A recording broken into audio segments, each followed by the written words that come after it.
Regresamos a Noticias 24. La Comisión de Seguridad de la Cámara de Diputados aprobó el control preventivo de identidad a partir de los 16 años. Vamos a hablar de este y otros temas. Para eso nos acompaña la defensora de la niñez, Patricia Muñoz. Patricia, gracias por acompañarnos. Bienvenida. Gracias a ustedes por la invitación, Nicolás. A ver, vamos a conversar con vamos a hablar de otros temas también muy interesantes, pero ¿cuál es la opinión de la Defensoría de la Niñez con respecto a este avance del proyecto de ley que amplía el control preventivo? Ya no son 14 años, son 16, sin embargo, no están conformes con esto. Bueno, nosotros desde un inicio, cuando se presentó este proyecto, manifestamos nuestra lamento, digamos, porque en Chile se intenta legislar con una propuesta como la que se indica, que ciertamente tiene dos ámbitos que son bastante críticos. Por una parte, lo más grave desde nuestra perspectiva, que involucra vulneraciones a los derechos humanos de niños, niñas y adolescentes. Y por otra parte, que además, como ha quedado de manifiesto por quienes han estudiado y analizado la eficacia o eficiencia del control preventivo de identidad, este es un mecanismo que en ningún caso va a poder tener algún resultado satisfactorio desde el punto de vista de lo que la propuesta legislativa ofrece supuestamente a la comunidad. ¿Por qué no? Porque no ha sido efectivo existiendo ya el control preventivo de identidad respecto de adultos, donde no ha habido un impacto considerable, por ejemplo, en la generación de este mecanismo investigativo o de diligencia, digamos, de la policía para poder incrementar, por ejemplo, el porcentaje de imputados conocidos en los delitos que se investigan, disminuir los porcentajes de criminalidad y desde esa perspectiva, evidentemente, nos enfrentamos a una situación no solo ineficiente, sino que lo que es más peligroso, una propuesta que proviene del Ejecutivo en términos de una intervención que vulnera derechos humanos y que está siendo validada también por parlamentarios, todos quienes tienen la obligación de tener como consideración primordial en sus actuaciones, en tanto agentes del Estado, el interés superior de los niños. Entonces, ahí hay una dificultad que es de marca mayor. Aquí también hay una duda que hemos tenido aquí a parlamentarios de la Democracia Cristiana, también de Renovación Nacional, hablando del tema. Yo recuerdo que cuando se habló de esta posibilidad, que finalmente se concreta en la Comisión de Seguridad, de pasar de los 14 a los 16 años hacia arriba el control preventivo de identidad, desde la Democracia Cristiana se decía, aquí estamos homologando, ingresando esta indicación, homologando con lo que es la ley penal, la ley de responsabilidad penal adolescente. Ayer tuvimos al diputado Gonzalo Fuenzalida y dijo, no, la responsabilidad penal adolescente parte en los 14 años. ¿Cuál es lo concreto ahí, digamos? A ver, lo que ocurre es que acá se confunde a la ciudadanía y se confunden conceptos. Porque cuando tú hablas de control preventivo de identidad, tú no estás hablando de una persona que ha cometido un delito. No es el control investigativo. No tienes ningún indicio de que esa persona ha cometido un delito, podría tener información asociada a un delito, está encapuchado o embosado, podría tener una orden de detención, que hoy día son parámetros que son perfectamente aplicables por cualquier policía en virtud del mandato que tienen en la ley en el artículo 85 del Código Procesal Penal. Por lo tanto, entrar en la discusión de que la responsabilidad penal adolescente parte en los 14 años es una realidad lo que plantea el diputado Fuenzalida, pero eso tiene que ver con un sistema de justicia juvenil cuando tú ya tienes antecedentes de que esos adolescentes han cometido un delito. Y acá lo que se pretende a través de este proyecto de ley, que insisto, desde nuestra perspectiva y también desde lo normativo internacional en derechos humanos, vulnera precisamente los derechos de quienes no han tenido ninguna intervención en el ámbito delictual y a quienes tú estás tratando de vincular con actores del sistema de la justicia criminal antes de tiempo, sin ninguna justificación y con vulneraciones evidentes en el ámbito, por ejemplo, del derecho al tránsito, al libre tránsito, el derecho a la movilidad, el derecho a el resguardo de tu dignidad, a no ser discriminado y a otros derechos humanos que son consagrados no solo por la Convención sobre los Derechos del Niño, sino que también por otros instrumentos internacionales que Chile ha ratificado. Aquí se ha hecho el paralelo con respecto a otras medidas de prevención, por ejemplo, en los estadios cuando se revisa las mochilas. Los niños pueden llevar una mochila, se revisa la mochila y pasa.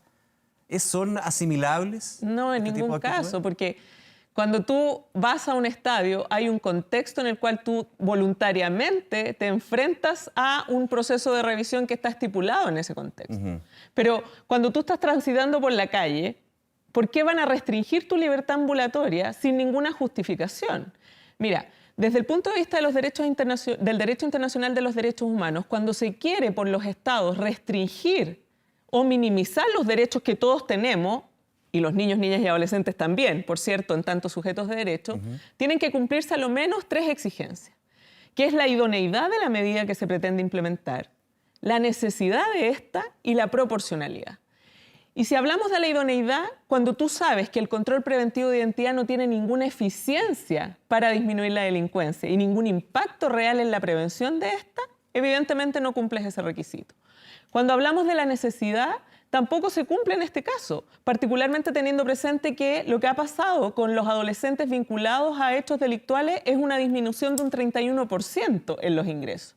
Y en términos de proporcionalidad, no existe ninguna racionalidad para que un Estado como el chileno, que cumple 30 años desde que ha ratificado un instrumento internacional, en vez de estar ejecutando acciones destinadas a prevenir las vulneraciones de derechos, que dicho sea de paso, ha vulnerado por más de 40 años, como lo sostiene el Comité de los Derechos del Niño, lo que pretende hacer sea, en vez de brindar protección y prevención de esas vulneraciones, estigmatizar, criminalizar y vincular al proceso de justicia criminal antes de tiempo, situación que es evidentemente dañina para el desarrollo integral de los niños. Ahora, desde el gobierno, cuando, por ejemplo, se toma el punto de la idoneidad, se ha hablado de las cifras que tiene el Ministerio del Interior con respecto a niños, niñas o adolescentes que han estado involucrados en hechos delictivos para justificar lo que podría ser el adelantarse a esto. Ya.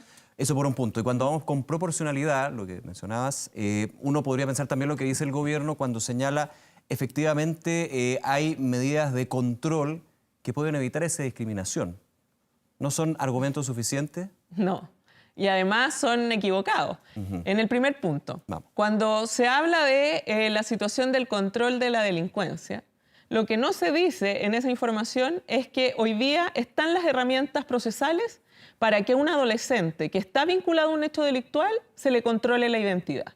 Y por lo tanto es innecesaria esta medida legislativa que se propone. Porque si es que ese adolescente hay indicios que está vinculado al delito, que se ha embosado o encapuchado, que podría tener información del delito o que podría tener una orden de detención, el funcionario policial tiene el deber y la posibilidad de efectuar ese control y asociarlo a la comisión de un delito. Aquí corre la ley de responsabilidad penal adolescente, lo que hablamos. Pero eso es en el proceso propiamente tal del juzgamiento, Perfecto. ¿no? Que tiene penas distintas, los delitos, tiempos distintos, pero en lo que tiene que ver con las diligencias de investigación, la regulación permite que se aplique el control de identidad a adolescentes en circunstancias de que se cumplan los propósitos que están previstos en la ley. Por lo tanto, es una falacia plantear que hoy día la policía no puede ejercer el control en relación con aquellos adolescentes respecto de los cuales existe indicio de vinculación al delito. Lo que se pretende con esto es a mansalva, sin ninguna lógica, sin ninguna planificación sujeta a evidencia de vinculación con hechos delictuales, empezar a controlar la identidad a diestra y siniestra. O sea, y dicho sea de paso, Nicolás, no olvidemos que a pesar de la prohibición legal que existe hoy día, Carabineros ha desarrollado más de 70.000 controles preventivos de identidad a niños, niñas y adolescentes en circunstancias que eso es contra ley. Entonces, por lo tanto, eso lo asocio con el segundo argumento. ¿Qué nos asegura que se va a cumplir todo lo que supuestamente prevé esta nueva legislación? Sí, ya se está haciendo antes de tenemos una prohibición aplicar la ley. expresa y sigue siendo incumplida permanentemente por los funcionarios policiales. ¿Qué asegura por parte del Ejecutivo que esta medida no va a vulnerar los derechos humanos de niños, niñas y adolescentes? Y desde ahí tomo otro de los argumentos que he escuchado, es que los reclamos son muy pocos. Por favor, las posibilidades, tasa de denuncia que ha las sido baja posibilidades desde de que un niño, niña y adolescente reclame respecto del actuar policial son evidentemente mucho más bajas, incluso las de los adultos, considerando las circunstancias en las cuales se desarrolla la actividad policial respecto del ejercicio de poder en relación con un ciudadano común, ¿no? En ese contexto, Patricia, sacando los puntos que mencionas, ¿falta más un trabajo de investigación por parte de las policías que entregar este tipo de herramientas de control preventivo? Es decir, llegar evidentemente a tener esos antecedentes para, con la facultad que la ley otorga actualmente, poder evitar que estos niños, niñas y adolescentes estén, por ejemplo, en bandas criminales, bandas de narcotráfico, que es una realidad que existe. Pero falta un trabajo más de prevención desde la investigación. Faltan varias cosas. Ya, por supuesto. Pero primero lo que falta es, y permíteme lo coloquial, hacer la pega bien. Y dejar esto de intencionar la generación comunicacional de bombas mediáticas donde se pretende hacer creer a la ciudadanía que una propuesta legislativa como esta va a disminuir la delincuencia y va a permitir que situaciones lamentables como las que conocemos desafortunadamente todos los días dejen de ocurrir. Porque este mecanismo no tiene ninguna eficacia ninguna eficiencia. Y eso no lo digo yo, si es que no me quieren creer, lo dice profesionales expertos en esta materia que han además hecho un estudio, y hablo del profesor Mauricio Duche, que ha hecho un estudio muy preciso y determinado, no de la realidad en Nueva York, en Nueva Delhi, no, de la realidad chilena en relación con la aplicación tanto del control investigativo, que está regulado en el artículo 85 del Código Procesal Penal, como respecto del control preventivo en relación con los adultos, que es algo que ya existe desde que se aprobó la agenda corta. Entonces, lo que a nosotros como Defensoría de la Niñez nos interesa es que ojalá los parlamentarios, por supuesto lamentamos enormemente que se haya aprobado esto en la Comisión de Seguridad. Nosotros asistimos invitadas por el diputado Calisto que la presidía y entregamos estas observaciones que además son muy coherentes con lo que ha planteado UNICEF, con lo que ha planteado el Comité de Derechos del Niño y también la Comisión Interamericana en Derechos Humanos, donde se ha presentado además un requerimiento o una denuncia por parte de un grupo de jóvenes, entiendo, de las juventudes comunistas hace muy pocos días. Eso en contra, perdón, del control preventivo. Del control preventivo, aunque sea 14 o 16 años. Es que nosotros tenemos la misma posición.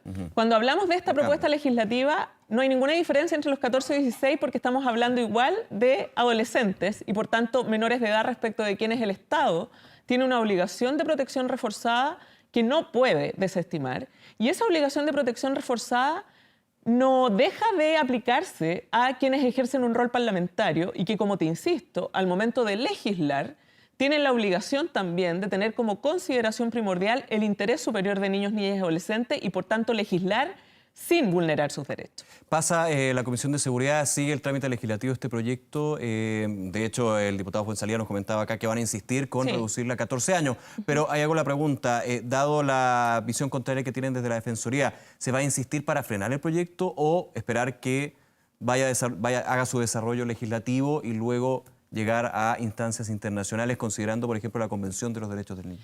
Bueno, como nosotros hemos planteado desde un inicio que esto vulnera derechos humanos de niños, niñas y adolescentes, evidentemente lo que esperamos, en razón de lo que te acaba de comentar, es que no se apruebe en la sala. Esa es mi esperanza. Yo confío en que el Parlamento chileno va a asumir la responsabilidad que tiene en términos de legislar, cumpliendo las exigencias que la Convención sobre los Derechos del Niño le impone, aprobada y ratificada por Chile el año 1990, y desde ahí que no pase.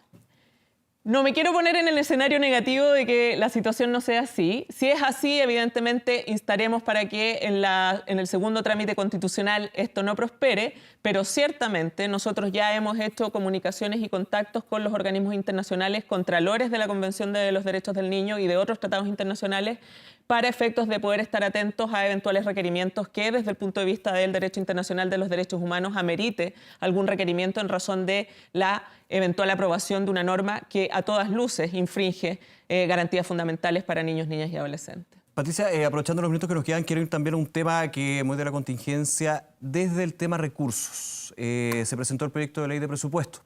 Uno empieza a analizar las partidas, cómo se va distribuyendo este gasto fiscal. ¿Cómo queda la Defensoría de la Niñez con la asignación de recursos que están establecidas por lo menos a este minuto en el proyecto de ley? Y también lo amplío un poco, otras organizaciones, otros organismos que estén justamente trabajando por la seguridad de los niños, niñas y adolescentes, por ejemplo, la Subsecretaría de la Niñez. Sí. Mira, la verdad es que yo estoy bastante decepcionada y muy confundida. ¿En qué sentido? En que mi misión es liderar esta institución nueva que surge a petición de las recomendaciones, más bien del Comité de los Derechos del Niño, donde al Estado chileno se le dice cree una institucionalidad que se preocupe efectivamente de velar por la protección de los derechos humanos de niños, niñas y adolescentes en su país. El país toma una decisión, afortunadamente, y crea la institucionalidad. Y en este ejercicio presupuestario lo que hemos observado con bastante lamento es que no se nos está dotando de recursos que nos permitan ejercer mínimamente nuestra función. Y esto es muy grave, porque además es muy contradictorio con la posición expresada permanentemente por el gobierno en términos de que los niños son primero. El discurso que ha tenido el presidente de la República y el gobierno en general. Porque si los niños son primero, uno esperaría que en una petición seria que nosotros formulamos en el presupuesto exploratorio, que es el que se presenta a la DIPRE, se hubiese concedido recursos para efectos de, por ejemplo, lograr la implementación de a lo menos 4 regiones más de la Defensoría de la Niñez para favorecer el cumplimiento del principio de igualdad ante la ley, que tiene que ver con que lleguemos con nuestras posibilidades de actuación a todos los niños, niñas y adolescentes del país, que es el mandato que tenemos en la ley. Segundo, que se nos hubiese dotado de presupuesto efectivamente para poder realizar una misión y una función que es clave, Nicolás, y que tiene que ver con las visitas a las residencias donde los niños están bajo tutela del Estado, sea en los centros de administración directa del Sename o de los organismos colaboradores. Por lo tanto, llama la atención que siendo al menos acciones tan sensibles, donde desafortunadamente tenemos que seguir conociendo vulneraciones flagrantes y evidentes a los derechos humanos de niños, niñas y adolescentes, este gobierno, que se plantea como el gobierno de los niños primero, lo que haga sea negar la petición presupuestaria a la Defensoría de la Niñez. Y tú me preguntas con la de Subsecretaría de la Niñez. Sí, sí, te pongo como ejemplo. La Subsecretaría de la Niñez tiene el doble de presupuesto que la Defensoría de la Niñez y tiene el doble de funcionarios que la Defensoría de la Niñez, además de tener el soporte del Ministerio de Desarrollo Social y Familia, que es donde está instalada. Ahora, ahí hago la pregunta, dentro de lo joven que es esta Defensoría de la Niñez como institución, ¿se está de alguna manera generando una posición contraria, es decir, como es autónoma del gobierno de turno, cuando vemos que un presupuesto es menor al resto de las partidas o aquellas que están relacionadas directamente con el Ejecutivo? ¿Se está generando una situación más bien contraria y por ende se trata de buscar los recursos hacia otras vías? Mira, la ciudadanía es tendrá importante pensarlo para lo que viene hacia adelante. Yo puedo tener una percepción respecto de eso, pero cuando yo pedí tener una reunión con el director de presupuesto para poder explicarle lo que ya estaba suficientemente fundamentado en nuestro presupuesto exploratorio, y esas reuniones se me niegan, y no tengo ninguna posibilidad de conversar con quien lidera la proposición presupuestaria al Parlamento, evidentemente uno se cuestiona si es que en definitiva la creación de instituciones tan relevantes como la Defensoría de la Niñez, desde el punto de vista de la autonomía y de la necesaria observación del comportamiento estatal respecto de la efectiva protección de niños, niñas y adolescentes, en definitiva, ¿se quiere hacer por los gobiernos o no se quiere hacer? Y en ese sentido, cuando a nosotros nos niegan el presupuesto, y en esto me gustaría ser súper enfática, no me están negando el presupuesto a Patricia Muñoz García, defensora de la niñez. No le están negando el presupuesto a los funcionarios, los pocos funcionarios que somos en la institución. Lo que están haciendo es negando la posibilidad de que más niños, niñas y adolescentes de este país sean efectivamente protegidos en razón de lo que han venido viviendo por más de 40 años en un Estado que no ha sido capaz de prevenir las vulneraciones a su respecto y que tampoco ha sido capaz de protegerlos efectivamente. Por lo tanto, para mí esta es una situación bien lamentable, muy compleja, y yo espero que en el Parlamento se pueda corregir. Desafortunadamente nosotros, a diferencia de otras instituciones, tampoco podemos ir a defender directamente nuestro presupuesto porque nuestra partida está dentro de la partida de Tesoro Público y por lo tanto esto es solo una presentación que hace DIPRES directamente a la Comisión Mixta y a la Subcomisión de Tesoro Público, y eso también establece otra limitación, porque de otra manera yo podría tener la opción de ir directamente ante el Parlamento a defender y a dar cuenta de las extensas justificaciones que hicimos en el presupuesto exploratorio para demostrarle a la Dirección de Presupuesto por qué es que necesitamos la dotación y los recursos para ejercer las funciones que niños, niñas y adolescentes de Chile necesitan. Bien, Patricia Muñoz, muchas gracias nuevamente por acompañarnos. Gracias a ustedes, que estén muy bien.